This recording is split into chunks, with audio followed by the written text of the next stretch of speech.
বেগম জিয়া মৃত্যুর সাথে পাঞ্জা লড়তেছে মেডিকেলে। মার কত কষ্ট, ছেলে দেশে নাই, ছেলেটা বিদেশে, এক ছেলে মারা গেছে, কষ্ট কিনা।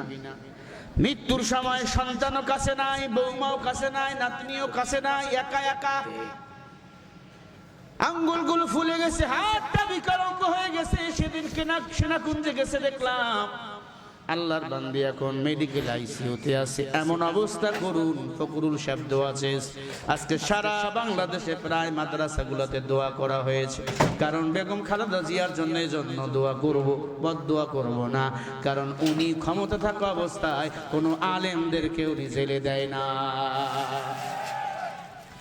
বরং আলেমদেরকে, কওমি আলেমদেরকে দাওরা হাদিস সমমান সার্টিফিকেট, মাস্টার্স পাস সমমান দিয়েছে।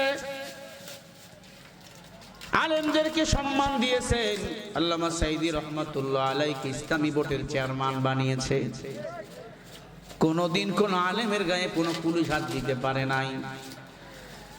মাজলুম একজন নারী, স্বামী আগেই মারা গেছে। আল্লাহর বান্দা শহীদ জিয়াউর রহমান, আল্লাহ তার কবরটা জান্নাতের বাগান বানিয়ে দেন। ভালোকে ভালো, কালোকে কালো বলা লাগবে। সংবিধানে বিসমিল্লাহর আইন তিনি পাশ করেছে। আল্লাহু আকবার। আল্লাহর একত্ববদ্ধ সংবিধানে তিনি পাশ করেছে। আল্লাহু আকবার। সেই ম্যাডাম বেগম খালেদা জিয়া মৃত্যুর সাথে পাঞ্জা লড়তেছে। কখন জানি শুনবেন ইন্না লিল্লাহ। আল্লাহ, তুমি যদি তার মৃত্যু লেখেই থাকো, মরতে হবেই আমাদের সবাইকে। ইমানের সাথে মৃত্যু দাও। কারণ দীর্ঘদিন জেল খেটেছে, মাজলুম তিনি। দেশের মায়ায়, জনগণের মায়ায় বিদেশে উন্নত চিকিৎসা নেওয়ার জন্য যায় নাই। কিন্তু ম্যাডাম শেখ হাসিনা ঠিকই পালিয়ে গেছে আমাদের ছেড়ে, ঠিক কিনা? মা অপেক্ষায় আছে, আমার ছেলে বুঝে আসবে। তারেক রহমান সাহেবকে বলবো, গ্রেপ্তারি পরোয়ানা ভাবিয়েন না। সেনাবাহিনী যে কোনো সময় গ্রেপ্তার করতে পারে, এই চিন্তায় আছেন। গ্রেপ্তার বুঝি না, দেশের মানুষ আপনার পক্ষে আছে। মা মৃত্যুর বিছানায় পড়ে আছে, মায়ের কাছে এসে দাঁড়ান। মা যদি দুনিয়াতে না থাকে, তার জন্য দুনিয়া হয় অন্ধকার। যাদের মা নাই, সে জানে মায়ের কত দাম। তারেক রহমান সাহেবকে বললো, মায়ের পাশে এসে বসেন।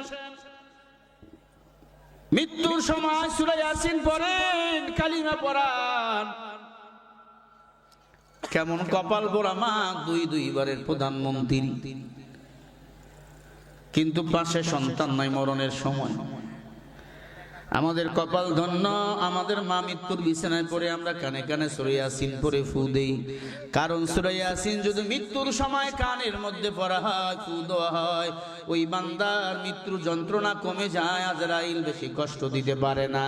মৃত্যুর যন্ত্রণা তো সহ্য করা লাগবে, ঠিক কিনা বলেন? আমরা দোয়া করব, আল্লাহর বান্দি করুন অসুস্থ, আল্লাহ যেন তাকে মাফ করে শেফায়ে কামিলা আজলা দান করে। বলেন আমিন। আরো জোরে বলেন আমিন। বিএনপির মধ্যে অনেক মানুষ নির্যাতিত, কথা কয় না? অনেক বিএনপির ভাই নির্যাতিত, মামলা হামলা শিকার। আবার অনেক আছে সুবিধাবাদী। রুমিন ফারহানা চেনেননি? ইনি হলো নেক্সট মমতাজ। মমতাজ বলেছিল সিয়াসাতটা পড়েছি, আবু দাউদ শরীফ পড়েছি, বুখারী শরীফ পড়েছি, সব পড়ছে উনি। লেডি বক্তা, লেডি। সেই রুমিন ফারহানা সেদিন কুমিল্লায় বা তার এলাকায় ব্রাহ্মণবাড়িয়ায় নির্বাচন প্রচারণা করতে গেছে। বলছে, ম্যাডাম বলেন আপনার দলের বিএনপির বরকত কি? কয়, বিএনপির জন্য আল্লাহ আকাশে চাঁদ উঠায়, সূর্য উঠায়, বিএনপির জন্য। নাউজুবিল্লাহ যদি না বলেন, ঘুমের ঘরে বোবা হয়ে পড়ে থাকবেন। জোরে কর নাউজুবিল্লাহ। বিএনপির জন্য আল্লাহ নাকি চাঁদ উঠায়, সূর্য উঠায়। রুমিন ফারহানা কয়, কোন সুবহানাল্লাহ। রুমিন ফারহানা কয় সুবহানাল্লাহ। আচ্ছা বলেন, চাঁদ সূর্য উঠান কে? বিএনপির জন্য, কোন দলের জন্য? জামাত ইসলামের জন্য? হ্যাঁ, চরমনার জন্য, হেফাজতের জন্য, খেলাফতের জন্য? না না, চন্দ্র সূর্য ওঠান আল্লাহ বনি আদম সন্তানের জন্য। আমাদের মাঝে চন্দ্র ডুবে যায়, সূর্য ডুবে যায়, চন্দ্র সূর্য ডোবে না। পৃথিবীটা গোল ঘুরতেই থাকে। আমার দেশে যখন রাত, সৌদি আরবে তখন দিন। আমার দেশে যখন ভোর রাত, নিউজিল্যান্ড বলো আফ্রিকা বলো তখন সকাল, তখন বিকাল। ঠিক না বে ঠিক বলেন? সূর্য আল্লাহ পাক সেট করে রাখছেন বান্দার কল্যাণের জন্য। আফহাসিবতুম আন্নামা খলাকনাকুম আবাসা ওয়া আন্নাকুম ইলাইনা লা তুরজাউন।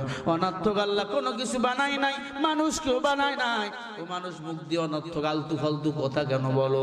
আল্লাহ মাহুল বায়ান, কথা বলার শক্তি দিয়েছেন আমার আল্লাহ। আলতু ফালতু বলিও না, আলতু ফালতু বলে কেউ পার পায় না। কয় বিএমপির জন্য চন্দ্র সূর্য আল্লাহ উঠাইছে, বিএমপির জন্য চন্দ্র সূর্য আল্লাহ বানাইছে। কিছুদিন পরে এরাও মূর্তির পক্ষে স্লোগান দিতে পারে।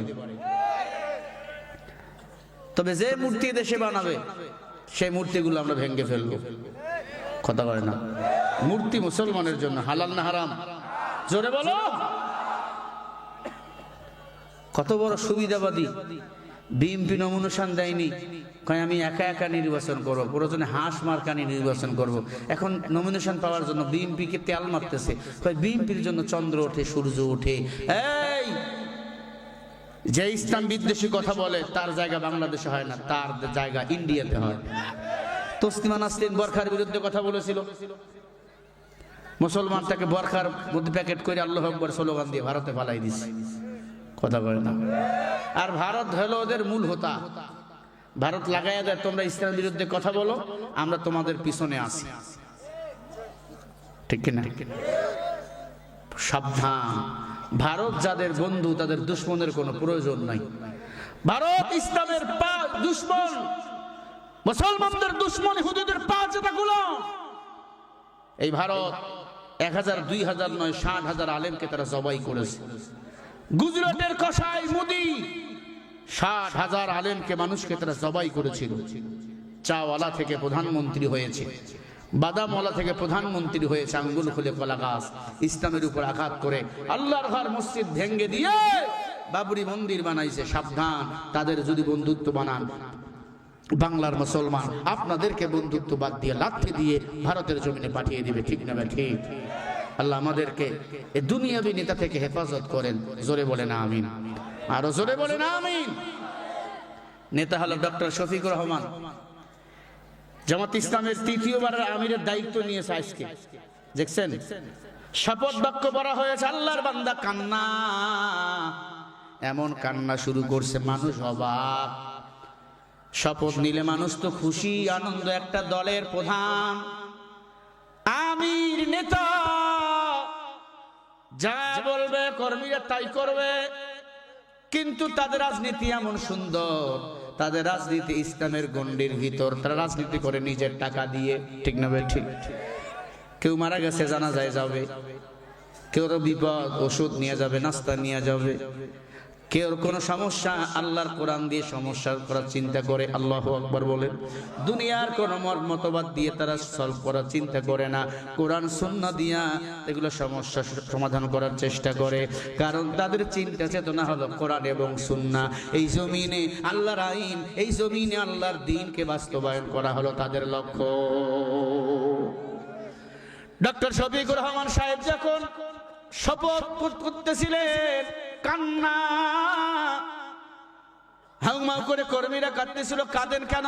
আল্লাহর বান্দা বলে আমি কাঁদি, এত বড় দায়িত্ব যদি আমি সামলাইতে না পারি, কিয়ামতের ময়দানে আমার হিসাব দেওয়া লাগবে। সুবহানাল্লাহ। আর আমার দেশের রাজনীতিতে দায়িত্ব পাওয়ার জন্য লাভ হয়, মেম্বার হতে পারে না, এমপির চেয়ার চায় না।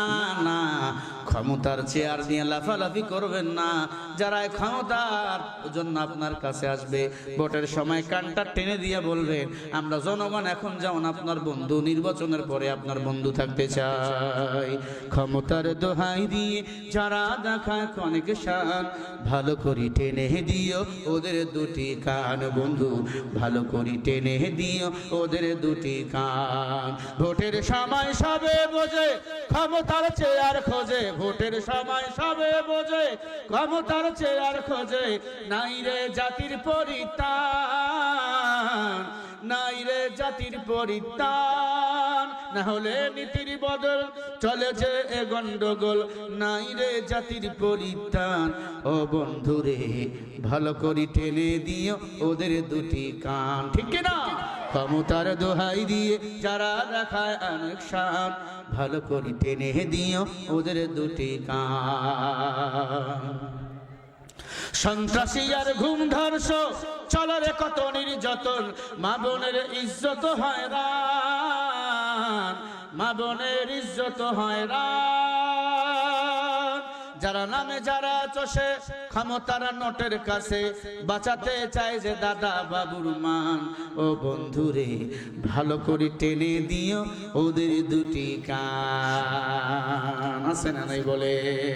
ক্ষমতার চেয়ার পাওয়ার জন্য হাত ধরবে, পা ধরবে, কতবার যে সালাম দিবে, এক ওয়াক্ত নামাজ কত মসজিদে গিয়ে পড়বে আল্লাহ জানে, আরও জানে। আল্লাহ আমাদের সবাইকে হেফাজত করেন, জোরে বলে না আমিন। আমি বলছিলাম না মুনাজাতের আগে শয়তান ঘুঁটে মারবে, 2-4 দিন থাকবে এমন। চলেন বয়ানে ঢুকে যায়, বাকি বয়ান করে মুনাজাত। জোরে বলে ইনশাআল্লাহ, একবার জোরে বলে আল্লাহু আকবার। ভাইরা আমার, ফেরাউন 3 জনের হাড্ডিগুলো যখন এক জায়গায় দাফন করলো, কবরের ভিতর থেকে মেশকাম্বরের ঘ্রাণ বাহির হওয়া শুরু হলো। সুবহানাল্লাহ, জোরে বলে। সবাই বলে ফেরাউন এটা কি হয়? এক আল্লাহর বান্দা ডাক দিয়া বলে, জানো না যারা কোরআনের জন্য, ইসলামের জন্য, দ্বীন ও ইসলামের জন্য জীবন দেয়, শহীদ মৃত্যু আল্লাহ তাদের দান করে। শুধু তাই নয়, তাদেরকে কবরে জান্নাতের খাওয়া আল্লাহ খাওয়ায়। ও মুসলমান, কথাটা কেন বললাম? হজ করতে যারা যাবেন, মিশরে যাবেন, সাথে হজ করার পরে মিশরে সফরে ঢুকবেন, ওই জায়গায় ওই কবরটা এখনো আছে। ওই কবর থেকে জান্নাতের সুগরান বাহির হতে আছে, কিয়ামত পর্যন্ত বাহির হতেই থাকবে। কারণ তারা দ্বীনের জন্য জীবন দিয়েছে। ফেরাউনকে ভয় পায় নাই, ভয় করেছে কাকে? আরো জোরে বলেন কারে? কোন চান্দাবাজরে ভয় পাবেন না। আসলে টাকা পয়সা দিলে সব খাবেন, আর শেষ ভোট মনে করে কোরআনওয়ালাদেরকে এই দিবে। বলেন ইনশাআল্লাহ। মারা আমার আল্লাহর হাবিব ডাক দিয়া আল্লাহ, ও মাস্টার একটা কথা সাল্লাম, ফেরাউন পালিয়ে আসলো, কবর থেকে এত ঘ্রাণ, সবাই তো এখন ওই মৃত্যু মুসলমানদের বন্ধু হয়ে যাবে। যত মিশরি ছিল সবাই তখন কালিমা পড়ে মুসলমান হয়ে গেল। আর জোরে বলেন, মুমিনরা মরে গেলেও তাদের বন্ধু বাড়ে, কথা কয় না। আর বেঈমানরা ক্ষমতা থাকলে দুশ্মন বারে, পালিয়ে গেল মানুষ, দুশ্মনেই থাকে, ঠিক না? ও নবীর উম্মত, আল্লাহর হাবিব ডাক দিয়া কয়, চাচা কালিমা কিন্তু পড়া লাগবে। জিবরিল আমিন বলে, ইয়া রাসূলুল্লাহ, মূর্তি তো কথা বলার কোনো গ্যারান্টি নাই, মূর্তি তো কথা বলতে পারে না। আমি মূর্তির ভিতর থেকে আমি জিবরাইল আওয়াজ দেব। আবু জেহেল যেমন বোকা মূর্তি পূজা করে, আমি তারে বুঝাবো মূর্তি কথা বলতেছে। আল্লাহর পয়গম্বর মুহাম্মদ রাসূলুল্লাহ দাঁড়িয়ে রইলেন। জিবরাইল মূর্তির ভিতর ঢুকে আল্লাহ রাসূলকে বলেন, লা ইলাহা ইল্লাল্লাহু মুহাম্মাদুর রাসূলুল্লাহ। ও আল্লাহর পয়গম্বর, টেনশন করবেন না, আল্লাহ এক, আপনি আল্লাহর পয়গম্বর, আপনাকে সালাম, আপনাকে সালাম। মূর্তির ভিতর থেকে গান বাইর হইতেছে, তলা আল বাদরু আলাইনা মিন সানিয়াতিল ওয়াদা ওয়াজাবা শুকরু আলাইনা মাদা লিল্লাহি দা। মারহাবা।